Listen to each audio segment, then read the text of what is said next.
sekarang saya mau tanya yang sudah pakai Facebook atau Instagram untuk berjualan. 1, 2, 3, 4, belum terlalu banyak ya. Nah, di sesi ini saya juga mau jelaskan sedikit mengapa sih kita perlu memulai bersama Facebook, memulai online bisnis kita bersama Facebook. Nah, yuk kita lihat sebentar di depan. Di depan ini kita punya fakta-fakta, ya, numbers-nya. Jadi di Facebook sendiri kita punya berapa? Ada 2 miliar orang di Facebook. Di Instagram ada sekitar 700 juta orang. Yang menggunakan Facebook Messenger dan WhatsApp itu ada 1,2 miliar orang. Bayangkan, big numbers, jumlah yang sangat-sangat besar. Ini faktanya. Namun Anda mungkin bilang, oh ini fakta di dunia. Saya kan jualannya cuma di Indonesia doang. Saya jualannya mungkin hanya di Aceh doang. Ya, yuk kita lihat data di Indonesia seperti apa.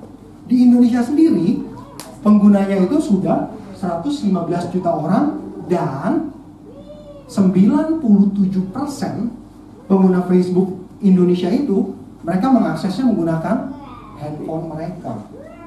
Nah, itulah makanya pentingnya kita juga perlu, kalau kita mau mulai berjualan online, kita fokus dan kita tahu siapa sih target audiens kita dan apa alat yang mereka gunakan. Ya, yaitu mereka menggunakan sudah mobile ternyata. Nah, apa yang Anda lihat dari data-data tersebut? Potensi pasar. Saya yakin Anda sebagai UKM, sebagai pebisnis, yang Anda cari apa? Anda pasti ingin produk atau jasa yang Anda jual itu laku, ya kan? Maka Anda akan mencari pasar. Di mana ada pasar, pasti ada penjual dan pembeli, dan banyak pembeli atau penjual yang ingin bergabung ke pasar tersebut. Sama seperti tadi Anda bilang bahwa traffic mereka sangat tinggi. Itu membuat orang-orang banyak mau bergabung dengan Lazada. Nah, sama juga seperti data yang saya paparkan di depan ini. Jadi ini adalah suatu potensi pasar jika Anda memulai bisnis online Anda bersama Facebook. Nah, begitu pula dengan Instagram. Di Indonesia sendiri kita punya 45 juta orang yang aktif di Instagram. Nah, jadi intinya Facebook, Instagram, kita itu mau mendukung UKM di Indonesia untuk bisa maju bersama. Dan kita menyiapkan platform tersebut yang diberikan dengan cuma-cuma alias gratis. Ya, ini dia. Nah, platformnya apa Pak Niko? Di sini tadi saya tanya yang sudah berjualan di Facebook berapa, tapi belum banyak ya. Nah, di Facebook sendiri kita menyiapkan yang namanya halaman bisnis Facebook.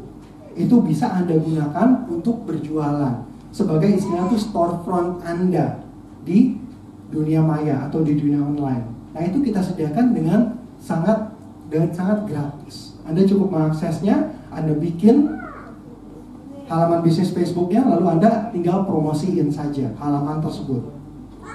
Nah, mungkin akan ada satu pertanyaan yang akan paling sering orang tanyakan. Mengapa sih kita perlu memasarkan secara online? Ada nggak di sini yang tahu? Kira-kira kenapa sih kita itu perlu memasarkan secara online? Ini kayaknya kurang seru nih ya, kurang hidup kalau tanpa hadiah-hadiah ini.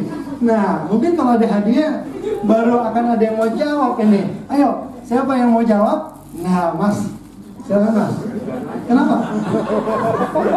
Jangkauannya lebih luas. Oke. Iya, terima kasih. Nah, banyak jawabannya, ya, luar biasa. Sebenarnya si Mas mau menjawab atau mau hadiahnya sih? Dua-duanya saya yakin ya. Nah, jadi banyak sekali jawaban-jawaban yang saya yakin jawaban mungkin bisa berbeda dari masing-masing kita ya. Tapi intinya di sini adalah saya merasa bahwa ini bukan lagi sebuah pertanyaan, tapi ini sudah menjadi sebuah pernyataan. Jadi bukan pertanyaan, kenapa sih Anda harus menjawab, kenapa sih Anda harus berjualan secara online? Tapi ini sudah jadi pernyataan, Anda harus berjualan secara online. Kenapa? Karena generasinya itu sudah berubah. Dari fakta-fakta kita bisa lihat berita-berita di TV ya kan, bahwa toko offline ini sudah makin tergerus. Bahkan toko yang populer di Jakarta kalau kita mencari elektronik, Mangga 2 aja Terakhir saya ke sana yang biasanya parkir itu susah bener, terutama weekend, sekarang sudah long, gampang parkirnya. Jadi intinya apa? Bahwa mereka itu sekarang dunianya zamannya sudah berubah. Nah itulah kenapa kita harus memasarkan juga secara online supaya kita nggak ketinggalan. Kalau kita ketinggalan, ya ibaratnya kita akan tergerus juga seperti toko-toko offline tersebut.